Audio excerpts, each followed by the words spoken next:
എല്ലാവർക്കും നമസ്കാരം. ഇങ്ങനെ ആടിയും പാടിയൊക്കെ ഇത് എവിടേക്കാണ് പോകുന്നത് നിങ്ങൾ വിചാരിക്കുന്നുണ്ടാവും. വേറെ എവിടേക്കുമല്ല, നമ്മുടെ കോഴിക്കോട് കുറ്റ്യാടിയിലുള്ള ഒരു ആക്റ്റീവ് പ്ലാനറ്റ് ഉണ്ട്.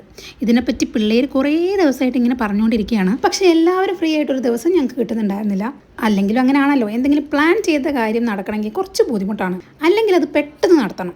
അങ്ങനെ ക്രിസ്മസിൻ്റെ തലേന്ന് എൻ്റെ ചെറിയ ഏട്ടത്തി ഒരു റിസോർട്ടിൻ്റെ ഫോട്ടോ അയച്ചിട്ട് ചോദിച്ചു നമുക്ക് ഇവിടെ പോയാലോ എന്ന്. പക്ഷെ പിള്ളേരെയും കൊണ്ട് റിസോർട്ട് പോയിരുന്നാൽ ഭയങ്കര ബോറടി ആയിരിക്കും ഞങ്ങൾക്ക് തോന്നി. അപ്പോഴാണ് ഞങ്ങളെ മനസ്സിലേക്ക് ഈ ആക്റ്റീവ് പ്ലാനറ്റിൻ്റെ കാര്യം ഓർമ്മ വന്നത്. പിന്നെ ഒന്നും നോക്കിയില്ല, അത് തന്നെ അങ്ങ് ഫിക്സ് ചെയ്തു. സാധാരണ നമ്മളെന്താ ചെയ്യാറ്, നമ്മളൊരു സ്ഥലം ചൂസ് ചെയ്യും, എന്നിട്ട് പിള്ളേരത് കഷ്ടപ്പെട്ട് അഡ്ജസ്റ്റ് ചെയ്യണം. ഇപ്രാവശ്യം നമുക്ക് നേരെ തിരിച്ചാക്കാം. അവർക്ക് ഇഷ്ടപ്പെട്ടൊരു സ്ഥലം ചൂസ് ചെയ്തിട്ട് നമുക്കതിൽ അഡ്ജസ്റ്റ് ചെയ്യാൻ പറ്റുമോ നോക്കാം. പക്ഷേ വേറൊരു കാര്യമുണ്ട് കേട്ടോ, ഈ ഒരു കിഡ്സ് പ്ലാനറ്റിൽ കുട്ടികൾക്കുള്ള ആക്ടിവിറ്റീസ് മാത്രമല്ല, വലിയ ആളുകൾക്കും കുറേ ആക്ടിവിറ്റീസ് ഉണ്ടെന്ന് പറയുന്നത് കേട്ടു. എന്തായാലും നമുക്ക് പോയി നോക്കാം. ഡീറ്റെയിൽസ് മൊത്തം എനിക്കറിയാം, പക്ഷെ ഒരു സസ്പെൻസ് വേണമല്ലോ. ഞങ്ങളെ ഫ്ലാറ്റിൽ നിന്ന് ഈ കുറ്റ്യാടി വരെ എത്താൻ ഏകദേശം ഒരു 1.5 മണിക്കൂർ എടുത്തു. സത്യം പറഞ്ഞാൽ അത്രയൊന്നും വേണ്ട, പക്ഷേ എന്ത് ചെയ്യാം, കുറച്ചധികം നേരം കാറിലിങ്ങനെ കുത്തിയിരുന്നാൽ വാള് വെക്കുന്ന 2 പേരാ കാറിലുണ്ട്. ആരൊക്കെയാണെന്നറിയോ? ഒന്നെൻ്റെ മോളും പിന്നെ ഞാനും. അങ്ങനെ അവിടെ ഇവിടെയൊക്കെ നിർത്തി ഒരു 11 മണിയാകുമ്പോഴത്തേക്കും ഞങ്ങൾ കിഡ്സ് പ്ലാനറ്റിലെത്തി. ഈ കിഡ്സ് പ്ലാനറ്റിനെ പറ്റിയിട്ട് എനിക്കൊരു ഐഡിയ ഉണ്ടായിരുന്നില്ല. ഇതെൻ്റെ മോളാണ് എൻ്റെ അടുത്ത് പറയുന്നത്. നമ്മൾ ടിയക്കുട്ടി ഉണ്ടല്ലോ, ഒരു കുട്ടി യൂട്യൂബർ, ഇപ്പം എൻ്റെ മോൾ ടിയക്കുട്ടീൻ്റെ ഒരു കട്ട ഫാനാണ്. അങ്ങനെ ടിയക്കുട്ടീൻ്റെ ചാനലിൽ ഒരു ദിവസം ഈ ഒരു പാർക്ക് പോയതിൻ്റെ വീഡിയോ അപ്ലോഡ് ചെയ്തിട്ടുണ്ടായിരുന്നു. അത് കണ്ടത് മുതൽ തുടങ്ങിയതാണ് ഇവിടെ പോകാൻ വേണ്ടിയുള്ള ഈ ബഹളം വെപ്പ്. ആക്ച്വലി ആ വീഡിയോ ഞാൻ കണ്ടിട്ടില്ല, എൻ്റെ ഹസ്ബൻഡും മോളും കൂടി ഇരുന്നിട്ടാണ് കണ്ടത്. അതുകൊണ്ട് തന്നെ ഒന്നും എക്സ്പെക്റ്റ് ചെയ്യാതെയാണ് ഞാൻ പോയത്. പക്ഷേ ഞാൻ എക്സ്പെക്റ്റ് ചെയ്തതിൽ നിന്നും അതൊക്കെ മേലെയായിരുന്നു അവിടുത്തെ എക്സ്പീരിയൻസ്. കറക്റ്റ് ഞങ്ങൾ അവിടെ എത്തിയ ആ സമയത്താണ് ഇത് ഓപ്പൺ ചെയ്യുന്നൊരു സമയം. അതുകൊണ്ട് തന്നെ വേഗം ഞങ്ങൾക്ക് ടിക്കറ്റൊക്കെ കിട്ടി. ഈ ഒരു സമയത്ത് ഞങ്ങൾ അവിടെ എത്തിപ്പെട്ടത് ഏറ്റവും നന്നായെന്ന് എനിക്ക് പിന്നെ മനസ്സിലായി. കാരണം എന്താണെന്ന് വെച്ചാൽ രാത്രി ആയപ്പോഴത്തേക്ക് അവിടെ നിൽക്കാനും ഇരിക്കാനുള്ള സ്ഥലം ഉണ്ടായിരുന്നില്ല, അത്രയും ജനങ്ങളായിരുന്നു. റൈഡിലൊന്നും നമുക്ക് പ്രോപ്പറായിട്ട് എൻജോയ് ചെയ്യാനോ അല്ലെങ്കിൽ കയറാൻ തന്നെ പറ്റുന്നുണ്ടായിരുന്നില്ല പലതിലും. പക്ഷെ രാവിലെ വന്നുകൊണ്ട് തന്നെ എല്ലാത്തിലും നമുക്ക് ഒരുവിധം എല്ലാ റൈഡിലും ഞങ്ങൾ കയറിയിട്ടുണ്ടായിരുന്നു. ഈ ഒരു സമയത്തൊക്കെ വരാൻ പ്ലാൻ ഇടുന്നവർ ഒരു തൊപ്പി കയ്യിൽ കരുതുന്നത് വളരെ നല്ലതായിരിക്കും. ഒരു ഓപ്പൺ ഏരിയ ആയതുകൊണ്ട് തന്നെ തണലുകളൊക്കെ വളരെ കുറവാണ്, അതുകൊണ്ട് നല്ല വെയിലായിരിക്കും. സ്റ്റാർട്ടിങ്ങിൽ നമ്മൾ കയറി വരുമ്പോൾ കാണുന്ന ഫസ്റ്റ് ആക്ടിവിറ്റി എന്ന് പറയുന്നത് ഈ ബുൾഡോസർ പാർക്കാണ്. അപ്പോൾ കയറുന്നതിന് മുന്നേ തന്നെ ഞാൻ എൻ്റെ ഏട്ടത്തിനെ കൊണ്ട് എൻ്റെ തൊപ്പി അങ്ങ് ഇടിയിപ്പിച്ചു. തൊപ്പി കൊണ്ട് 2-3 ഗുണമുണ്ട്. കാരണം നമ്മൾ വെയിലൊക്കെ എടുത്താൽ ഓട്ടോമാറ്റിക്കലി വേർക്കുമല്ലോ, അപ്പോൾ നമ്മളെ ഹെയറൊക്കെ ഒട്ടിക്കിടക്കുമല്ലോ. അത് കാണാതിരിക്കാനും ഈ തൊപ്പി നമ്മളെ ഹെൽപ്പ് ചെയ്യും. പിന്നെ ഈ സൺലൈറ്റ് ഒന്നും നമ്മളെ ഫേസിലോട്ട് നേരിട്ട് അങ്ങ് അടിക്കില്ല. എന്നാലും കുറച്ച് സൺസ്ക്രീനൊക്കെ വാരി പൊത്തിയിട്ട് വേണം നിങ്ങൾ അങ്ങോട്ട് പോകാൻ. നമ്മൾ ഇത്രയും കാലം കുറേ വെയിലൊക്കെ കൊണ്ട് ജീവിച്ചതാണേ എന്ന് പറയുന്നവരോട് എനിക്കൊന്നും പറയാനില്ല. നിങ്ങൾ അങ്ങനെ തന്നെ നടന്നോളൂ. കാരണം ഇതിൻ്റെ ശരിയും തെറ്റും പറയാൻ ഞാൻ ആരുമല്ല. നിങ്ങൾക്ക് ശരിയെന്ന് തോന്നുന്നത് നിങ്ങൾ ചെയ്യുക, എനിക്ക് ശരിയെന്ന് തോന്നുന്നത് ഞാൻ ചെയ്യട്ടെ. അങ്ങനെ നമ്മുടെ ആരുട്ടി JCBൻ്റെ ഉള്ളിൽ കയറിയിരിക്കുകയാണ്. എല്ലാ കുട്ടികളുടെയും കൂടെ അവിടുത്തെ ഒരു സ്റ്റാഫ് ഉണ്ടാവും. ഇതെങ്ങനെയാണ് ഓപ്പറേറ്റ് ചെയ്യുക എന്നൊക്കെ പറഞ്ഞു കൊടുക്കാൻ വേണ്ടിയിട്ട്. ഞാൻ സത്യം പറഞ്ഞാൽ വിചാരിച്ചത് മോക്ക് 2 മിനിറ്റിനുള്ളിൽ തന്നെ ഇത് ബോറടിച്ചിട്ട് ഇറങ്ങി വരുന്നതാണ്. പക്ഷെ അവൾ നല്ല രീതിക്ക് അതിൽ കളിച്ച് എൻജോയ് ചെയ്യുന്നുണ്ടായിരുന്നു. എന്തുകൊണ്ടായിരിക്കണം ലോകത്ത് ഇത്രയും വണ്ടി ഉണ്ടായിട്ടും ഈ JCBനോട് മക്കൾക്ക് ഇത്ര ക്രേസ് ഒന്നും എനിക്ക് മനസ്സിലാവുന്നില്ല. സത്യം പറഞ്ഞാൽ ഇവർ കളിക്കുന്ന കണ്ടപ്പോൾ എനിക്കൊന്ന് കയറാൻ തോന്നിയിട്ടുണ്ടായിരുന്നു. പിന്നെ ഞാൻ ഈ പോളിടെക്നിക് ഒന്നും പഠിക്കാത്തതുകൊണ്ട് തന്നെ എനിക്ക് ഈ യന്ത്രങ്ങളുടെ പ്രവർത്തനം ഒന്നും അങ്ങോട്ട് മനസ്സിലായില്ല. പിന്നെ എനിക്കൊരു പ്രത്യേകത ഉണ്ട്, ഞാൻ എവിടെയെങ്കിലും ഒരു പുതിയ സ്ഥലത്ത് പോവുകയാണെങ്കിൽ അവിടുത്തെ ആളുകളായിട്ട് ഇൻട്രാക്ട് ചെയ്യാൻ ശ്രമിക്കാറുണ്ട്. അങ്ങനെ ഞാൻ പരിചയപ്പെട്ട ഒരാളാണ് കേട്ടോ ഇത്. അവനായിട്ട് കുറേ നേരം ഞാൻ സംസാരിച്ചിട്ടുണ്ടായിരുന്നു. അപ്പോൾ അവൻ കുറേ കാര്യങ്ങൾ പറഞ്ഞു തന്നു. 11 മണിക്കാണ് ഇത് ഓപ്പൺ ചെയ്യുക. ഇന്നലെ അവിടെ 4000 ആൾക്കാർ വന്നിട്ടുണ്ടായിരുന്നു. രാത്രിയാകുമ്പോൾ ഇവിടെ ഭയങ്കര തിരക്കായിരിക്കും. അങ്ങനെ അവിടുത്തെ ഓരോരോ വിശേഷങ്ങൾ എനിക്ക് പറഞ്ഞു തന്നു. പിന്നെ അവനാണ് പറഞ്ഞു തന്നത് മാക്സിമം റൈഡിൽ ഇപ്പോൾ കയറിക്കോ, പിന്നെ കയറുമ്പോൾ ഭയങ്കര തിരക്കായിരിക്കും എന്നൊക്കെ. അത് ശരിക്കും ഞങ്ങൾക്ക് ഹെൽപ്ഫുള്ളായി. അങ്ങനെ മണ്ണെല്ലാം കുത്തി ഇറക്കി പിള്ളേർ 2 ഇറങ്ങി. എൻ്റെ ചെറിയേട്ടനും ഫാമിലിയും വരുന്നുണ്ട്. അവർ വരുന്നവരെ കാത്തു നിൽക്കാനുള്ള ക്ഷമ എൻ്റെ പിള്ളേർക്ക് ഉണ്ടായിരുന്നില്ല. പിന്നെ അവരും പറഞ്ഞു വെറുതെ വെയിറ്റ് ചെയ്യേണ്ട, നിങ്ങൾ റൈഡിലൊക്കെ കയറിക്കോന്ന്. അതുകൊണ്ട് ഞങ്ങളും അങ്ങ് കയറാമെന്ന് വിചാരിച്ചു. അങ്ങനെ ഞങ്ങൾ അടുത്ത റൈഡിലേക്ക് കയറാൻ പോവാണ്. ഫസ്റ്റത്തേൽ ഞങ്ങൾക്ക് കാര്യമായിട്ടൊന്നും ചെയ്യാനില്ലാത്തതുകൊണ്ട് രണ്ടാമത്തേൽ ഞങ്ങൾക്കും കൂടെ കയറാൻ പറ്റുന്ന എന്തെങ്കിലും കയറാമെന്ന് വിചാരിച്ചു. സത്യം പറഞ്ഞാലേ ഞാൻ ശരിക്കൊരു പേടിത്തൊണ്ടിയാണ്. പക്ഷെ ഞാനത് പുറത്ത് കാണിക്കാറില്ല. ഇതും എനിക്ക് നല്ല പേടിയുണ്ടായിരുന്നു. പിന്നെ എല്ലാവരും കൂടെ ഉള്ള റൈഡായതുകൊണ്ട് കുറച്ചൊരു ധൈര്യം ഉണ്ടായിരുന്നു. ഞാൻ ഇരിക്കുന്ന ഇരിപ്പ് കണ്ടാൽ തന്നെ നിങ്ങൾക്ക് ഏകദേശം മനസ്സിലാവും. എൻ്റെ ഏട്ടൻ്റെയും ഹസ്ബൻഡിൻ്റെയും നടുവിലായിട്ടാണ് ഞാൻ ഇരിക്കുന്നത്. അവരൊന്നും കയറിയില്ലായിരുന്നെങ്കിൽ ഞാൻ ഉറപ്പായിട്ട് ഇതിൽ കയറില്ലായിരുന്നു. പക്ഷേ സത്യം പറയാലോ, നല്ല അടിപൊളി ഒരു റൈഡായിരുന്നു. ഞാൻ നല്ല രീതിക്ക് എൻജോയ് ചെയ്തു. പേടിക്കേണ്ട ഒരു കാര്യം അതിലുണ്ടായിരുന്നില്ല. ഭയങ്കര ഫണ്ണായിട്ടുള്ളൊരു റൈഡാണ് ഇത്. ഞങ്ങൾ സ്റ്റാർട്ടിങ്ങിൽ കയറിയതാണല്ലോ. ഇതേപോലെ ഞങ്ങൾ ഇറങ്ങി വരും, അതായത് രാത്രി തിരിച്ച് വീട്ടിലേക്ക് പോകുന്ന സമയത്തും ഞങ്ങളൊന്ന് കയറിയിട്ടുണ്ടായിരുന്നു. അതായത് 2 പ്രാവശ്യം ഞങ്ങൾ ഈ റൈഡ് കയറി. അതുകൊണ്ട് ആരും പേടിച്ച് കയറാതിരിക്കരുത്. ഇതെൻ്റെ ഗ്യാരണ്ടിയാണ്. നല്ല ചിരിക്കാൻ വകയുള്ളൊരു റൈഡാണ് ഇത്. പകുതിയൊക്കെ എത്തുന്ന സമയത്ത് നമ്മളെ തട്ടി തട്ടി തട്ടി താഴേക്കിടും. അതിൽ പിടിച്ചിരിക്കുക എന്നുള്ളതാണ് ടാസ്ക്. ഞാൻ നേരത്തെ പറഞ്ഞല്ലോ, ഇതൊക്കെ ഒറ്റയ്ക്ക് പോയി കഴിഞ്ഞിട്ടുണ്ടെങ്കിൽ അത്ര നമുക്ക് എൻജോയ് ചെയ്യാൻ പറ്റില്ല. ഒരു ഫാമിലി ആയിട്ടോ ഫ്രണ്ട്സായിട്ടോ ഒക്കെ പോകാൻ പറ്റുന്ന ഒരു സ്ഥലമാണിത്. അങ്ങനെ അത് കഴിഞ്ഞു ഭയങ്കര ഒരു സാറ്റിസ്ഫാക്ഷൻ തോന്നി കേട്ടോ. കാരണം ഇങ്ങനെയുള്ള സ്ഥലങ്ങളിൽ പോയാൽ ഞാൻ ഒരു റൈഡിൽ പോലും കയറാറില്ല. എന്നെ കൊണ്ടുപോകുന്നത് വൻ വേസ്റ്റാണെന്നാണ് എല്ലാവരും പറയാറ്. ഞാൻ എൻ്റെ എല്ലാ പേടിയും ഓവർകം ചെയ്യാൻ ശ്രമിക്കാറുണ്ട്. ചെയ്യാൻ പറ്റില്ല എന്ന് പറയുന്ന കാര്യങ്ങൾ ചെയ്യാൻ ശ്രമിക്കാറുണ്ട്.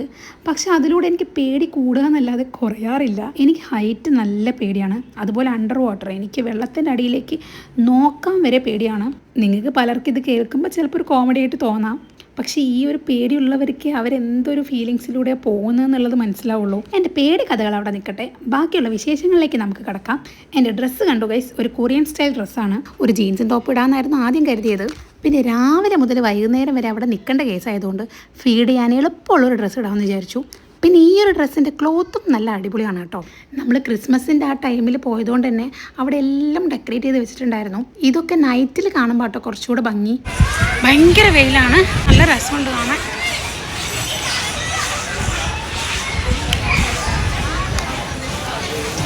അങ്ങനെ ഒരു കാറ്റാടി പോലത്തെ ഒരു സെറ്റപ്പ് ഉള്ളതുകൊണ്ട് അവിടെ നിൽക്കുമ്പോൾ നല്ല തണുപ്പായിരുന്നു, നല്ല കാറ്റ് കിട്ടുന്നുണ്ടായിരുന്നു. ഒരു ദിവസം മുഴുവനായിട്ട് കാണാൻ പറ്റിയ കുറേ കാര്യങ്ങൾ അവിടെ ഉണ്ട് കേട്ടോ. പിന്നെ ഈ തിരക്കുള്ള സമയങ്ങളിൽ കുട്ടികളെയും കൊണ്ട് പോകുന്ന സമയത്ത് നല്ല പോലെ ശ്രദ്ധിക്കണം. കാരണം വൈകുന്നേരം ആ തിരക്കിൻ്റെ ഇടയ്ക്ക് പിള്ളേർ കൈവിട്ട് പോയിട്ട് കുറേ പേരിങ്ങനെ അനൗൺസ്മെൻറ്റ് ചെയ്യുന്നത് കേൾക്കുന്നുണ്ട്. പോയാലോ അമ്മ ഇതിലിട്ട് പോട്ടെ, നോക്കുവോ ഞാൻ ഇവിടെ ഇട്ട് പോട്ടെ. ഞാൻ സീരിയസ് ആയിട്ട് പറഞ്ഞതാണെന്ന് വിചാരിച്ചിട്ട് ആ അമ്മ എന്നെ ഇരുന്ന് ഉപദേശിക്കായിരുന്നു. മക്കൾ അങ്ങനെ ഇട്ട് പോകാൻ പാടില്ല, എപ്പോഴും അമ്മേൻ്റെ കയ്യിൽ തന്നെ വെക്കണം, അങ്ങനെ ഇങ്ങനെ എന്നൊക്കെ പറഞ്ഞ്. ഈ അമ്മയെപ്പോലെ കുറേ സാധാരണക്കാരായിട്ടുള്ള കുറേ അമ്മമാരാണ് എല്ലാ റൈഡിൻ്റെ അടുത്തായിട്ട് നിന്നിരുന്നത്. ഞാൻ അവരുടെ അടുത്തൊക്കെ ചോദിച്ചപ്പം അവർ പറഞ്ഞത് അവരുടെ വീടൊക്കെ ഇതിന് ചുറ്റുവട്ടത്ത് തന്നെയാണ്. അതായത് രാവിലെ തുടങ്ങി 9 മണി വരെ അവിടെ ജോലിയുണ്ട്. അതുകൊണ്ട് പർപ്പസ്ഫുള്ളി അങ്ങനെയുള്ള ആളുകളെ സെലക്ട് ചെയ്തതാണ് എന്നാണ് അവർ പറഞ്ഞത്. അതായത് നമ്മൾ ഓരോ ചേച്ചിമാരുടെ അടുത്ത് ചോദിക്കുന്ന സമയത്ത് അവരിങ്ങനെ ചൂണ്ടിക്കാണിച്ചിട്ടുണ്ട്, അതാണ് കേട്ടോ എൻ്റെ വീട്, അത്ര അടുത്തായിരുന്നു. അതൊരു കണക്കിന് നല്ല കാര്യമായിട്ട് എനിക്ക് തോന്നി. കുറേ പേർക്ക് ജോലിയും കിട്ടുന്നു, ജോലി കിട്ടിയവർക്കും സുഖമാണ്. കാരണം എന്താണെന്ന് വെച്ചിട്ടുണ്ടെങ്കിൽ എന്തെങ്കിലും ആവശ്യമുണ്ടെങ്കിൽ പെട്ടെന്ന് വീട്ടിലേക്ക് പോകണമെങ്കിലും ഒക്കെ വളരെ ഈസിയാണ്. ഒന്നെങ്കിൽ ഇതിൻ്റെ ഓണർ ഒരു നല്ല മനുഷ്യനായിരിക്കണം, അതല്ലെങ്കിൽ നല്ലൊരു ബുദ്ധിമാൻ, അങ്ങനെ എനിക്ക് തോന്നി. ഇതാ ഞങ്ങൾ അടുത്ത റൈഡിൽ കയറിയിരിക്കുകയാണ് ഗൈസ്. ഇത് സാധാരണ നിങ്ങൾ പൂരപ്പറമ്പിലൊക്കെ കാണുന്ന ഒരു റൈഡ് തന്നെയാണ്. കുറച്ച് മോഡിഫിക്കേഷനൊക്കെ നടത്തി ഇങ്ങനെ ആക്കിയെന്നേ ഉള്ളൂ. വലിയ അടിപൊളിയാണെന്നൊന്നും പറയാനില്ല, പക്ഷേ ഒരു രസം ഉണ്ടായിരുന്നു. എന്തായാലും അവിടെ വരെ കെട്ടിയൊരുങ്ങിപ്പോയി. അപ്പോൾ മാക്സിമം യൂട്ടിലൈസ് ചെയ്യാം എന്നുള്ള ഒറ്റ വിചാരം മാത്രമേ മനസ്സിലുണ്ടായിരുന്നുള്ളൂ. പിന്നെ ഞാൻ ഒരുവിധം റൈഡിലൊക്കെ കയറാനുണ്ടായ റീസൺ എൻ്റെ ഏട്ടത്തിയാണ്. ഏട്ടത്തി വൺ മോട്ടിവേഷനാണ് ആ കാര്യത്തിൽ. സത്യം പറഞ്ഞാൽ എൻ്റെ ചെറുത് ഇവിടെ എത്തിക്കഴിഞ്ഞാൽ ഭയങ്കരമായിട്ട് ഇറിറ്റേറ്റഡ് ആവോ കരയോ എന്നൊക്കെ ഞാൻ വിചാരിച്ചിട്ടുണ്ടായിരുന്നു. പക്ഷെ അവനും നല്ല രീതിക്ക് എൻജോയ് ചെയ്യാൻ പറ്റിയിട്ടുണ്ടായിരുന്നു. അവനെക്കൊണ്ടൊരു ബുദ്ധിമുട്ട് ആ ദിവസം ഞങ്ങൾക്ക് ഉണ്ടായിട്ടില്ല. അവൻ ഏട്ടത്തിൻ്റെ മടിയിലിരിക്കുന്നതന്നെ നിങ്ങൾക്ക് കണ്ടാൽ മനസ്സിലാവും. യാതൊരു പ്രശ്നവുമില്ല, നല്ല രീതിക്ക് എൻജോയ് ചെയ്ത് അങ്ങനെ ഇരിക്കുകയാണ്. അങ്ങനെ ആ റൈഡ് കഴിഞ്ഞു. അവിടെ കുറേ ഗെയിംസ് ഉണ്ടായിരുന്നു കേട്ടോ. എനിക്ക് അതിലൊക്കെ പങ്കെടുക്കാൻ ഭയങ്കര ഇഷ്ടമാണ്.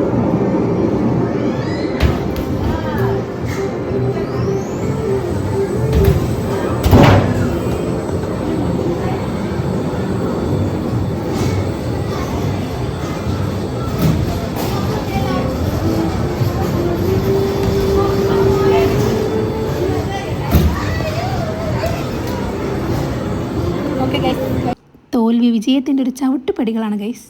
ഇന്ന് തോറ്റെന്ന് കരുതി എന്നും നമ്മൾ തോൽക്കില്ല, എന്നെങ്കിലും നമ്മൾ ജയിക്കും. സാധാരണ നമ്മൾ മോളിലൊക്കെ പോകുന്ന സമയത്ത് ഈ ഗെയിമിംഗ് സെക്ഷനിൽ ഈ ബാസ്കറ്റ് ബോളിൻ്റെ ഗെയിം ഉണ്ടല്ലോ, അതിലെനിക്ക് എപ്പോഴും കിട്ടാറുണ്ട്. അത് കണ്ടിട്ടാണ് നീ പോയി ചെയ്യുന്ന എല്ലാവരും പറഞ്ഞത്. പക്ഷേ ഇത് അത്ര സിമ്പിളായിരുന്നില്ല ഗൈസ്. വലിയ ഡെക്കറേഷനൊന്നുമില്ല, ഒന്നും കിട്ടിയില്ല, തോറ്റു. അപ്പോൾ നമുക്ക് അടുത്ത ഏരിയയിലേക്ക് പോകാം. അവിടെ ഫുള്ള് കുട്ടികൾക്ക് വേണ്ടിയുള്ള ആക്ടിവിറ്റീസ് ആയിരുന്നു. എനിക്ക് ഏകദേശം ഒന്നും അടുത്ത് വരുന്നുണ്ടായിരുന്നു, കാരണം മക്കൾ അവിടെ നിന്ന് വരാൻ കുറേ ടൈം എടുത്തിട്ടുണ്ടായിരുന്നു.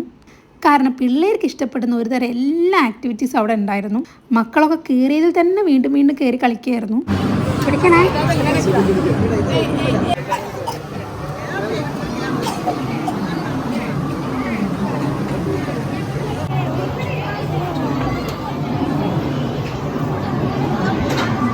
ബോറടിച്ചപ്പോൾ ഞാൻ ഈ ചേച്ചിയോട് കുറേ നേരം കഥ പറഞ്ഞിട്ടുണ്ടായിരുന്നു. ചേച്ചി അവിടുത്തെ ഓരോ കാര്യങ്ങൾ ഇങ്ങനെ പറഞ്ഞുകൊണ്ടിരിക്കുകയായിരുന്നു. കാരണം ആ ഒരു സ്ഥലത്ത് ആ ചേച്ചി മാത്രമാണ് നോക്കാനുള്ളത്. അതായത് അത്രയും കുട്ടികളെ മാനേജ് ചെയ്യാൻ ആ ഒരു ചേച്ചി മാത്രമേ ഉണ്ടായിരുന്നുള്ളൂ. ആരുടെ ഈ കയറുന്ന സ്പോട്ട് ഉണ്ടല്ലോ, അവിടെ നിന്ന് ഒരുപാട് പിള്ളേർ വീണിട്ടുണ്ടെന്നും കുട്ടികളെ നല്ലപോലെ ശ്രദ്ധിക്കണമെന്നും ചേച്ചി പറഞ്ഞു. അത് കേട്ടപ്പോൾ കുറച്ച് ടെൻഷനായി.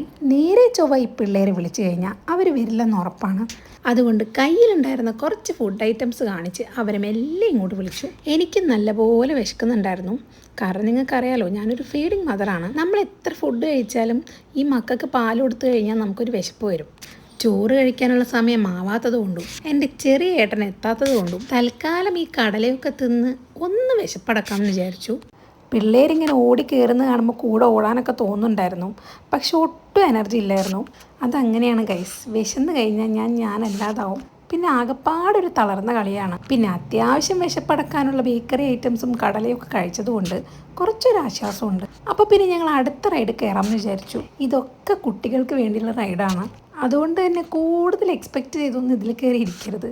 അവർക്ക് ഏത് റൈഡ് കയറിയാലും അവളുടെ വേദൂട്ടം വേണം. അങ്ങനെ അവർ രണ്ടുപേരെ മാത്രമായിട്ട് ഇരുത്താൻ പറ്റാത്തതുകൊണ്ടാണ് ഞാൻ കയറിയിരിക്കുന്നത്. പിന്നെ വെറുതെ പുറത്തിരുന്ന് ഇതൊക്കെ നോക്കിയിരിക്കുന്നതിനേക്കാളും നല്ലതാണല്ലോ ഇതൊക്കെ ഒന്ന് എക്സ്പീരിയൻസ് ചെയ്യുന്നത്. എനിക്ക് സത്യം പറഞ്ഞാൽ ഭയങ്കരമായിട്ട് ഇഷ്ടപ്പെട്ടു. എനിക്ക് തോന്നുന്നത് എൻ്റെ ഒരു ലെവലെന്ന് പറയുന്നത് ഈ ഒരു ലോ ലെവലായിരിക്കണം. അവൾ ഇരുന്നപ്പോൾ തൊട്ട് വേദൂട്ടനെ എവിടെയെന്ന് അന്വേഷിച്ചുകൊണ്ടിരിക്കുകയാണ്. ഞാൻ നോക്കിയപ്പോൾ ഞാനും കാണുന്നില്ല. അവരെ ആക്ച്വലി നമ്മളിരുന്നതിൻ്റെ നേരെ ഓപ്പോസിറ്റാണ് ഇരുന്നത്. അതുകൊണ്ടാണ് ഞങ്ങൾക്ക് കാണാൻ പറ്റാതിരുന്നതെന്ന് പിന്നെ മനസ്സിലായി.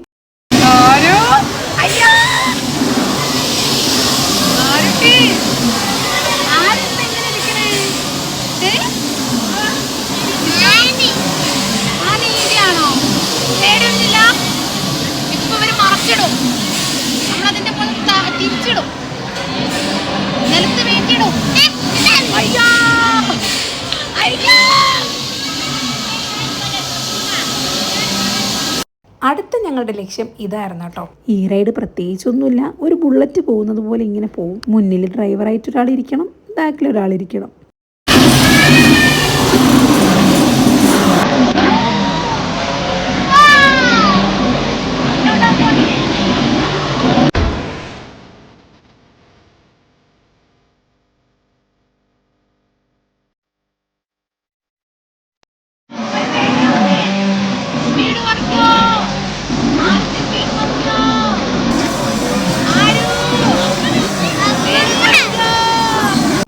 മക്കൾ രണ്ടുപേരും ഈ റൈഡ് നല്ല രീതിക്ക് എൻജോയ് ചെയ്തിട്ടുണ്ടായിരുന്നു. എനിക്കൊരു ഓക്കെ ആയിട്ടാണ് തോന്നിയത്. വയസ്സ് കൂടുന്തോറും മനുഷ്യന്മാരുടെ മനസ്സ് കുട്ടികളെ പോലെയാണെന്ന് പറഞ്ഞു കേട്ടിട്ടില്ലേ?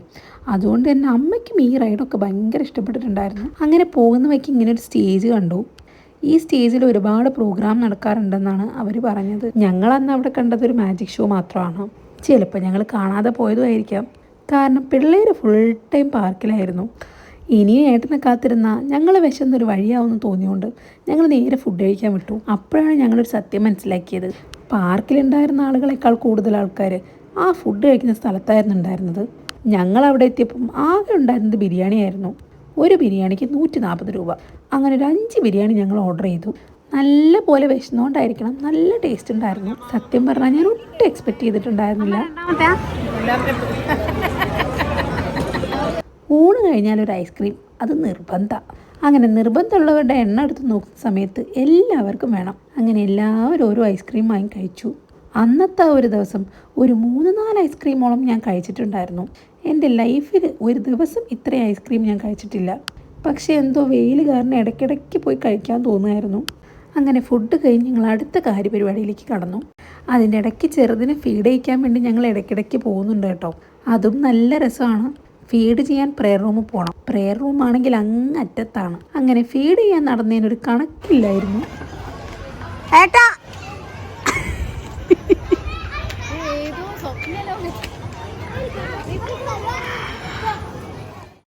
ഫാമിലി ആയിപ്പോയതിൻ്റെ ഏറ്റവും വലിയൊരു ബെനിഫിറ്റ് എന്താണെന്ന് വെച്ചാൽ മോൻ ഭയങ്കര കംഫർട്ടായിരുന്നു. സത്യം പറയുകയാണെങ്കിൽ എനിക്കോ എൻ്റെ വീക്കോ അവനെ എടുത്ത് നടക്കേണ്ട ഒരു സിറ്റുവേഷൻ അധികം ഉണ്ടായിട്ടില്ല. അവൻ രാവിലെ തൊട്ട് ഉച്ച വരെ അധിക സമയം എൻ്റെ വലിയ ഏട്ടൻ്റെ കയ്യിലും, ഉച്ച തൊട്ട് വൈകുന്നേരം അധിക സമയം എൻ്റെ ചെറിയ ഏട്ടൻ്റെ കയ്യിലുമായിരുന്നു. അതിൻ്റെ ഇടയ്ക്ക് ഏതെങ്കിലും സമയത്തായിരിക്കും ഞങ്ങൾ അങ്ങോട്ടും കൂടെ മാറിയെടുക്കുക. അതുകൊണ്ട് ഒരു പരിധി വരെ എനിക്കും ഇത് നല്ലപോലെ എൻജോയ് ചെയ്യാൻ പറ്റി. ഈ ഒരു പാർക്ക് വിശാലമായി പരന്ന് കിടക്കുകയാണ് കേട്ടോ.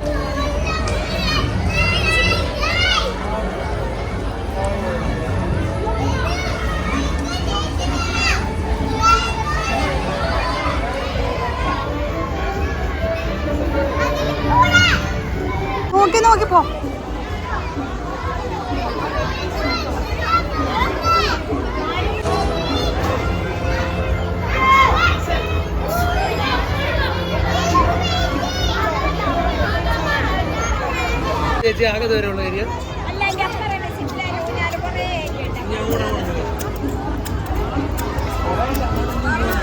അവിടുത്തെ ചേച്ചിമാരോടൊക്കെ വർത്തമാനം പറഞ്ഞിരിക്കാൻ നല്ല രസമാണ് കേട്ടോ.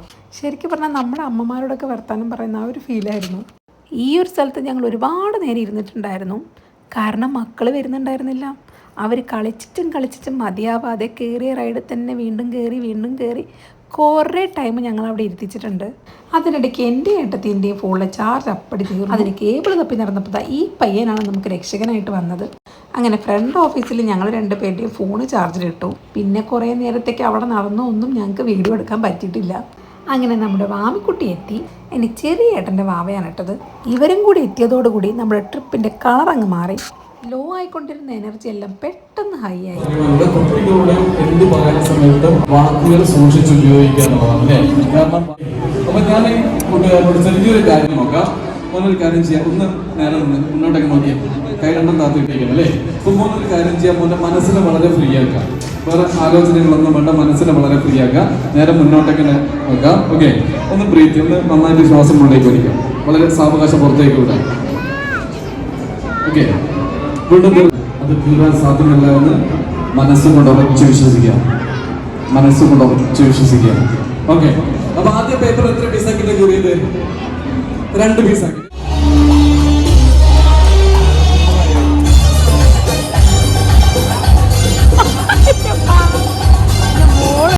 അതിൻ്റെ ഇടയ്ക്ക് കുറേ പേരിങ്ങനെ ട്രെയിനിൽ പോകുന്നുണ്ടായിരുന്നു. അതായത് നമ്മുടെ ഫുൾ ഏരിയ ഇങ്ങനെ ട്രെയിനിൽ ചുറ്റി കാണിച്ചു തരും. എൻ്റെ ഓർമ്മ ശരിയാണെങ്കിൽ ഒരു 50 രൂപയാണ് അതിന് ടിക്കറ്റ് വരുന്നത്. ഇത് പാർക്കിൻ്റെ അങ്ങേ അറ്റത്ത് കിടക്കുന്ന ഒരു സ്ഥലമാണ്. ഞാനിങ്ങനെ ചിന്തിക്കുകയായിരുന്നു, ദൈവമേ ഇത്രയും ദൂരെ ഇനി ബാക്ക് അടിക്കണ്ടേ. ഇങ്ങനെ എവിടെയെങ്കിലും എത്തുമ്പോൾ പിന്നെ മക്കളെ കൈ കിട്ടാറേ ഇല്ല. അവർ ഫുൾ ഇതിൻ്റെ മുകളിലായിരിക്കും. ഞങ്ങളാണെങ്കിൽ കട്ട പോസ്റ്റും. മോൻ അതിൻ്റെ ഇടയ്ക്ക് നല്ലൊരു ഉറക്കം പാസ്സാക്കിയിട്ടുണ്ടായിരുന്നു. എഴുന്നേറ്റ ഉടനെ അവൻ്റെ പാലും ഫുഡൊക്കെ കൊടുത്തപ്പോഴത്തേക്കും അവനങ്ങ് ആക്റ്റീവായി. സാധാരണ ഷോപ്പിങ്ങിന് പോവുകയാണെങ്കിലും അല്ലെങ്കിൽ ഒരു മാരേജ് ഫംഗ്ഷന് പോവുകയാണെങ്കിലും ഇവൻ ഇങ്ങനെ നിന്ന് തരാറില്ല. പക്ഷെ ഇവിടെ അവൻ ഒരു കുഴപ്പമുണ്ടായിരുന്നില്ല. വേറെ കുറച്ച് പേരോട് സംസാരിച്ചപ്പോൾ അറിയാൻ പറ്റിയത് സാധാരണ ഇങ്ങനെ തിരക്കൊന്നും ഉണ്ടാവാറില്ല. ഒന്നാമത് വെക്കേഷൻ സ്റ്റാർട്ട് ചെയ്തതും പിന്നെ ഞങ്ങൾ പോയ ദിവസം ക്രിസ്മസ് ഡേ ആയിരുന്നു. അതുകൊണ്ടാണ് ഇത്രയും തിരക്ക് എന്നാണ് പറയുന്നത്. നല്ല ആൾക്കാരുണ്ടെങ്കിലും കുറേ സ്ഥലമുള്ളതുകൊണ്ട് അങ്ങനെ തിങ്ങി നിറഞ്ഞൊരു ഫീലൊന്നും ഉണ്ടായിരുന്നില്ല. ഞങ്ങളൊരുവിധം എല്ലാ ഗെയിംസിലും പങ്കെടുത്തിട്ടുണ്ടായിരുന്നു. പക്ഷെ ഞങ്ങൾക്കൊന്നും കിട്ടിയില്ല. അതിൽ ഞങ്ങൾക്ക് വിഷമമൊന്നുമില്ല. പക്ഷെ അവർ ഈ ഗെയിംസിൽ വെച്ച റൂൾസ് കുറച്ച് കട്ടിയായിട്ട് എനിക്ക് ഫീൽ ചെയ്തു. അത് ഞാൻ അവരുടെ അടുത്ത് പറയുകയും ചെയ്തിട്ടുണ്ടായിരുന്നു. ഈ ഒരു ഗെയിമിൻ്റെ കാര്യം നോക്കുകയാണെങ്കിൽ ഈ മുഴുവൻ റിങ്ങും ആ ഡക്കിൻ്റെ ഉള്ളിൽ കൊണ്ടാൽ മാത്രമേ നമുക്ക് ആ വലിയ ടെഡ്ഡി ബിയർ കിട്ടുള്ളൂ. ഇനി ആ ചെറിയ ടെഡ്ഡി ബിയർ കിട്ടണമെങ്കിൽ എല്ലാം ഇട്ട് ലാസ്റ്റ് ഒന്നും ഇടാൻ പറ്റിയിട്ടില്ല. അങ്ങനത്തെ കേസിലാണെങ്കിൽ അത് തരും എന്നാണ് അവർ പറയുന്നത്. ഇതുപോലൊരു ഗെയിം നമ്മൾ കയറി വരുമ്പോൾ ഉണ്ടായിരുന്നു. അതായത് ഒരു 7 പല്ല് ഇങ്ങനെ ഉണ്ടാവും. അപ്പോൾ ആ പല്ലിന് നമ്മൾ ബോൾ എറിഞ്ഞ് നമ്മൾ 7 പല്ലും പൊട്ടിക്കണം. അതായത് 7 ബോളിൽ 7 പല്ലും പോകണം, അല്ലെങ്കിൽ സമ്മാനമില്ല. അതൊക്കെ കുറച്ച് കടുപ്പായിട്ട് എനിക്ക് ഫീൽ ചെയ്തു. ഞാൻ അവിടുന്ന് ആ ചേച്ചിയോട് തന്നെ ചോദിച്ചു, ഇങ്ങനെ കിട്ടിയ ആരെങ്കിലും അവിടെ ഉണ്ടോ എന്ന്. എന്നെ സപ്പോർട്ട് ചെയ്തുകൊണ്ട് വേറെയും കുറച്ച് ആൾക്കാർ ഇതേ ചോദ്യം ചോദിക്കുന്നുണ്ടായിരുന്നു. 7 ബോളിൽ 7 പല്ലും പോകണമെങ്കിൽ അയാൾ അത്രയും പ്രാക്ടീസൊക്കെ ചെയ്ത് അത്രയും ഉന്നമുള്ള ഒരാളായിരിക്കണം. ഒരു ഫൺ ഗെയിം എന്ന രീതിയിലാണ് ഇതൊക്കെ ഉദ്ദേശിക്കുന്നതെങ്കിൽ റൂൾസിലൊക്കെ കുറച്ച് മയം വരുത്തുന്നത് നല്ലതായിരിക്കും എന്നാണ് എൻ്റെ ഒരു ഇത്. എന്തായാലും കുറച്ചുകൂടെ ഇങ്ങനെ നടന്ന് പോയപ്പോൾ അടുത്തതായി ഇവിടെയാണ് എത്തിയത്. ഈ ഒരു ഏരിയയിൽ കംപ്ലീറ്റ് പലതരത്തിലുള്ള സ്ലൈഡുകളായിരുന്നു. മക്കൾക്ക് ഒരു വിധത്തിലുള്ള മടുപ്പും ഉണ്ടായിരുന്നില്ല. പിള്ളേർക്ക് അവിടെ വരുമ്പോൾ ഉണ്ടായിരുന്ന അതേ എനർജി തന്നെയായിരുന്നു ഇവിടുന്ന് പോകുമ്പോൾ ഉണ്ടായിരുന്നത്.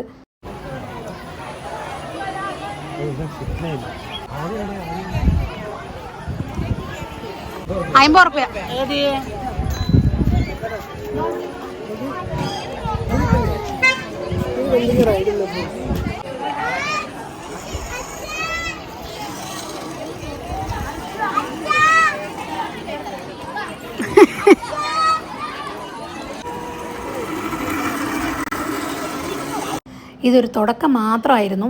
പിന്നെ പിള്ളേരാരും അവിടെ നിന്ന് ഇങ്ങോട്ട് വന്നിട്ടില്ല. ഒരു പ്രാവശ്യം പോവും, പിന്നെയും ആ വരിക്ക് പോയി നിൽക്കും, പിന്നെയും ഇവിടേക്ക് വന്നു കഴിഞ്ഞ് പിന്നെയും വരിക്ക് പോയി നിൽക്കും.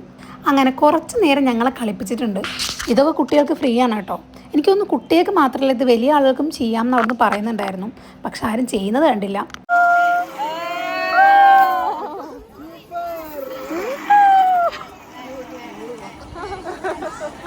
എൻ്റെ ചെറുതിനാണെങ്കിൽ എന്തോ കീഴടക്കിയ സന്തോഷമായിരുന്നു. അവയ്ക്കിത് ഭയങ്കരമായിട്ട് അങ്ങ് ഇഷ്ടപ്പെട്ടു പോയി.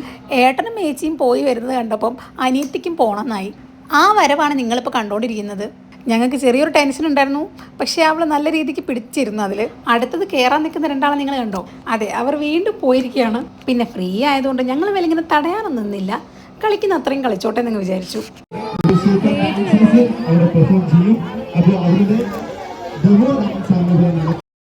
നിങ്ങൾ ഈ സ്ലൈഡൊക്കെ കണ്ടോ? ഞാനൊന്നും ഒരിക്കലും ഇതിൽ കയറാൻ പോകുന്നില്ല. എൻ്റെ ചെറുതൊക്കെ കൂളായിട്ടാണ് മേലെ കയറിയിട്ട് സ്ലൈഡ് കൂടെ ഇങ്ങനെ വന്നത്. എനിക്ക് ചിലപ്പോൾ ഈ ഹൈറ്റ് പേടിയുള്ളതുകൊണ്ടായിരിക്കാം ഇതൊക്കെ കാണുമ്പോൾ ഇത്ര ഒരു ടെൻഷൻ വരുന്നത്. എന്നെപ്പോലെ ഒരു പേടിത്തൊണ്ടിയല്ലേ എൻ്റെ മകളെന്ന് അറിയുന്നതിൽ എനിക്കൊരു സന്തോഷമുണ്ട്. ലൈഫ് ലോങ് അവളുടെ കൂടെ ഈ ധൈര്യം ഉണ്ടാവട്ടെ എന്നുള്ളൊറ്റ പ്രാർത്ഥന മാത്രമേ ഉള്ളൂ. ഞാൻ നിങ്ങൾക്ക് ഈ സ്ലൈഡിൻ്റെ ഒരു ലോങ് വ്യൂ കാണിച്ചു തരാം, അപ്പോഴാണ് നിങ്ങൾക്ക് കറക്റ്റ് മനസ്സിലാവുക. കണ്ടോ, അത്യാവശ്യം നല്ല ഹൈറ്റ് തന്നെയാണ് ഇത് നിൽക്കുന്നത്. എൻ്റെ ചെറുത് കൂളായിട്ട് ഇറങ്ങി വരുന്ന രംഗങ്ങൾ ഞാൻ കാണിച്ചു തരാം.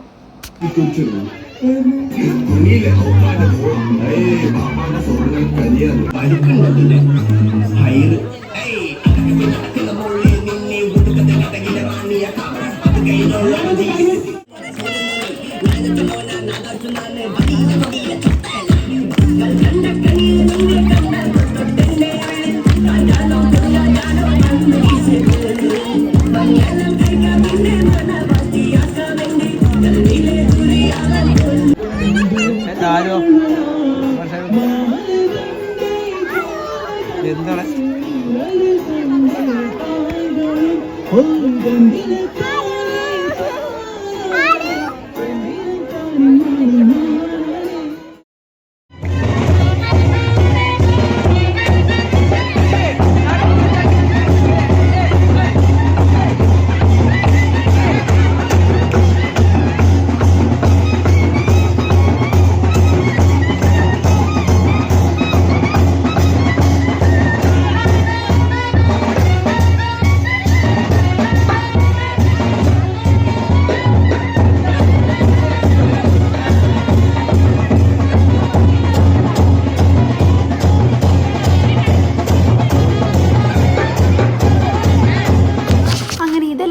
വരുമ്പോഴത്തേക്ക് നല്ല ഇരുടായിട്ടുണ്ടായിരുന്നു.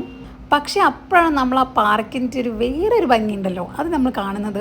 എല്ലാ സ്ഥലത്തും ലൈറ്റൊക്കെ ഇട്ട് നല്ല അടിപൊളിയാക്കിയിട്ടുണ്ടായിരുന്നു. എനിക്ക് കുറേ വീഡിയോ ആക്ച്വലി കിട്ടിയിട്ടുണ്ടായിരുന്നില്ല. ഒരു 6 മണി 6:30 ആയപ്പോഴത്തേക്ക് മോൻ്റെ ഉറക്കത്തിൻ്റെ ടൈമാണത്. അപ്പം അവൻ ഭയങ്കര കരച്ചിലായി. അപ്പോൾ ഞാൻ നേരത്തെ പറഞ്ഞത് ഓർമ്മയില്ലേ, അങ്ങേ അറ്റത്ത് കിടക്കുന്ന പ്രെയർ റൂം, അവിടെ വരെ പോയി അവിടെ ഇരുത്തി ഉറക്കി കുറച്ച് നേരം അവിടെ ഇരുന്നിട്ടാണ് ഞാൻ വന്നത്. കാരണം എഴുന്നേൽക്കുമ്പോൾ അവൻ ഭയങ്കര കരച്ചിൽ. അപ്പോൾ അവിടെ തന്നെ ഇരുത്തി കുറച്ച് നേരം ഉറക്കിയതിന് ശേഷമാണ് പിന്നെ പുറത്തേക്ക് വന്നത്. ഞങ്ങൾ ഒരുവിധം എല്ലാ റൈഡും കവർ ചെയ്തിട്ടുണ്ടായിരുന്നു. ബാക്കി ഉണ്ടായിരുന്നത് ഇതായിരുന്നു. എനിക്കിതെന്തോ അത്ര ഇൻട്രസ്റ്റ് തോന്നിയില്ല, അതുകൊണ്ട് ഞാൻ കയറി. പക്ഷേ കയറിയ ആൾക്കാരെ ഞങ്ങൾ നല്ല രീതിയിൽ പ്രോത്സാഹിപ്പിച്ചിട്ടുണ്ടായിരുന്നു. ഒരു 7 മണി 7:30 ആയപ്പോൾ ഞങ്ങളൊരു ചായ കുടിക്കാമെന്ന് വിചാരിച്ചു. വലിയ തിരക്കും കാര്യങ്ങളൊന്നും ഉണ്ടായിരുന്നില്ല. പക്ഷെ ഒരു 4 മണി 5 മണി സമയത്ത് ഈ ഏരിയയിലേക്ക് വരാതിരിക്കുന്നതാണ് നല്ലത്. കാരണം അത്രയും തിരക്കായിരുന്നു. 4 മണി 5 മണി സമയത്ത് തിരക്കിൻ്റെ കാര്യം ഞാനെങ്ങനെ അറിഞ്ഞു എന്ന് നിങ്ങൾക്ക് തോന്നുന്നുണ്ടാവും. നിങ്ങൾ ആരോടും പറയണ്ട, ഞാനും എൻ്റെ ഏട്ടത്തിയും ആരും അറിയാതെ ഒരു ലൈം അടിക്കാൻ ആ സമയത്ത് വന്നിട്ടുണ്ടായിരുന്നു.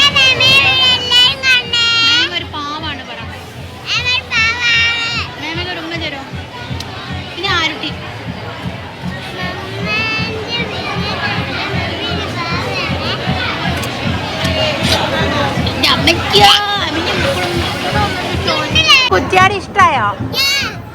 ഇനിയും വരണോ അങ്ങോട്ട്? ഇന്ന് എന്തൊക്കെ കളിച്ചിവിടെ? ആ, എല്ലാം ഇഷ്ടായോ? ഇതിൽ ഏറ്റവും ഇഷ്ടപ്പെട്ട ഏതാ? ഏതാണ്? പാർക്കില്. മോക്കോ? മോക്കോ ഊഞ്ഞാലാണോ? ഊഞ്ഞാലാണോ? ഊഞ്ഞാലാണ് ഇഷ്ടപ്പെട്ടത്. ഉണരൂ രതീഷ്. ഫോട്ടോ ചേട്ടാ കഴിക്കാൻ പുട്ടും പൊറാട്ട. കളിയില്ല.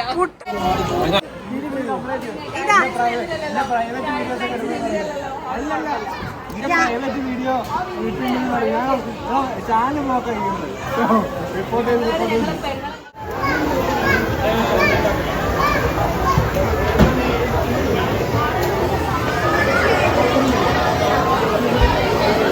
ഞാൻ പറഞ്ഞിട്ടുണ്ടായിരുന്നില്ലേ കുറേ ലൈറ്റൊക്കെ വെച്ച് നല്ല ഭംഗിയാക്കിയിട്ടുണ്ടായിരുന്നു എന്ന്. ഇവിടെ മാത്രമല്ല കേട്ടോ, പോകുന്ന വഴിക്കൊക്കെ കുറേ ലൈറ്റ് സെറ്റിംഗ് ഒക്കെ വെച്ച് നല്ല ഭംഗിയുണ്ടായിരുന്നു കാണാൻ. വീഡിയോ എടുത്ത് വെച്ചില്ലല്ലോ എന്ന് പിന്നെയാണ് ഓർത്തത്. പിന്നെ നിങ്ങളോട് പറയാൻ വിട്ടൊരു കാര്യം എന്താണെന്ന് വെച്ചാൽ, ഇവിടെ കുറേ ഗെയിംസ് നടക്കുന്നുണ്ടായിരുന്നു കേട്ടോ. ഞാൻ രാവിലെ വരുന്ന സമയത്ത് ഈ ഒരു ഏരിയയിൽ കസാര കളിയായിരുന്നു. പിന്നെ വരുമ്പോൾ വേറെ എന്തോ ഒരു കളിയായിരുന്നു, എനിക്ക് ഓർമ്മയില്ല. പിന്നെ ഞങ്ങൾ തിരിച്ചു പോകുന്ന സമയത്ത് അവർ കളിക്കുന്ന ഗെയിം കുപ്പിയിൽ വെള്ളം നിറയ്ക്കലായിരുന്നു. മൊത്തത്തിൽ പറഞ്ഞാൽ ഏത് ഏജ് കാറ്റഗറിക്കും വന്ന് എൻജോയ് ചെയ്യാൻ പറ്റുന്ന ഒരു സ്ഥലം തന്നെയാണിത്. ഞങ്ങളെല്ലാവരും ഇപ്പോൾ ലക്ഷ്യമിട്ട് പോയിക്കൊണ്ടിരിക്കുന്നത് ആ കാണുന്ന റൈഡ് കയറാണ് കേട്ടോ. ഞാൻ എന്ത് കണ്ടിട്ടാണ് ഞാൻ അതിൽ കയറാമെന്ന് പറഞ്ഞത് എനിക്കിപ്പോഴും അറിയില്ല. ടിക്കറ്റൊക്കെ എടുത്ത് വരിക്ക് നിൽക്കുന്നവരെ എനിക്കൊരു ബോധവും ഉണ്ടായിരുന്നില്ല. പിന്നെയാണ് ഞാൻ ആലോചിക്കുന്നത്, ദൈവമേ ഇത് ഹൈറ്റിലോട്ട് പോകുമല്ലോ, ഞാൻ എന്ത് ചെയ്യും, ഞാൻ കയറുന്നില്ല എന്നൊക്കെ പറഞ്ഞ് കുറേ കരഞ്ഞ് അലമ്പുണ്ടാക്കി. എല്ലാവരും അങ്ങ് വല്ലാണ്ട് പ്രോത്സാഹിപ്പിച്ചപ്പം ഞാനങ്ങ് കയറിയിരുന്നു. വേണ്ടായിരുന്നു എന്ന് എനിക്ക് പിന്നെ തോന്നി. ഞാൻ ശരിക്കും മനസ്സിലെന്താ വിചാരിച്ചതെന്ന് വെച്ചാൽ, ഇങ്ങനെയൊക്കെ ചെയ്ത് കഴിഞ്ഞാൽ നമ്മളെ പേടി അങ്ങ് പോകുമല്ലോ, അപ്പോൾ ഒന്ന് ധൈര്യം സംഭരിച്ച് കയറിയിരിക്കാം എന്നുള്ളതായിരുന്നു. പക്ഷെ എന്താ പറ്റിയെന്ന് വെച്ചാൽ, ഇതിങ്ങനെ വലിച്ച് മേലോട്ട് നമ്മൾ കൊണ്ടുപോകണം. ആക്ച്വലി ഇത് തന്നെ ചെയ്യും, പക്ഷെ ഇതൊരു പ്രഹസനത്തിന് വേണ്ടി നമ്മളിങ്ങനെ വലിക്കണം. കണ്ണ് തുറന്നുകൊണ്ട് എനിക്കത് ചെയ്യാൻ പറ്റിയില്ല. പക്ഷെ കണ്ണ് കൂട്ടിക്കൊണ്ട് ഞാൻ മേലെ വരെ വലിച്ച് കയറും. പക്ഷെ ഇറങ്ങുമ്പോൾ എനിക്ക് പ്രശ്നമില്ല കേട്ടോ. പക്ഷെ ഇത് വലിച്ചങ്ങ് ടോപ്പിലെത്തുന്ന സമയത്ത് സത്യം പറയുകയാണെങ്കിൽ എൻ്റെ ഹാർട്ട് ബീറ്റൊക്കെ കൂടി ഞാനിപ്പം ചത്തുപോയേ എന്നുള്ള അവസ്ഥയിലായിപ്പോയി. ഓരോ പ്രാവശ്യം താഴെ വരുമ്പോൾ ഞാനിവരോട് ചോദിക്കുമായിരുന്നു, ഇത് കഴിഞ്ഞോ, ഇത് നിർത്തുമോ, ഇങ്ങനെ ചോദിച്ചുകൊണ്ടിരിക്കുകയായിരുന്നു. അവർക്കൊക്കെ ആക്ച്വലി ഇത് വൻ കോമഡി ആയിരുന്നു. ഇങ്ങനെ ചിരിച്ചുകൊണ്ടിരിക്കുകയായിരുന്നു. അവരെ പറഞ്ഞിട്ടും കാര്യമില്ല. അവരാദ്യമായിട്ടായിരിക്കും ഈ ഒരു റൈഡിൽ വന്ന് ഇങ്ങനെ പേടിച്ച് കരയുന്ന ഒരാളെ കണ്ടിട്ടുണ്ടാവുക. പക്ഷെ ഞാൻ ആർത്ത് കരഞ്ഞിട്ടൊന്നുമില്ല. കണ്ണ് പൂട്ടി അങ്ങ് ഇരുന്നു. താഴെ എത്തുമ്പോൾ ഞാനിങ്ങനെ പറഞ്ഞുകൊണ്ടിരിക്കും, അത്രയേ ഉള്ളൂ. ഈ ഒരു പേടി എനിക്ക് പാടെ മാറ്റിയെടുക്കാമെന്നൊന്നും എനിക്ക് തോന്നുന്നില്ല. പക്ഷെ ഞാൻ ട്രൈ ചെയ്തുകൊണ്ടിരിക്കും. ഒരു ചെറിയ മാറ്റമെങ്കിലും ഉണ്ടായേക്കാം.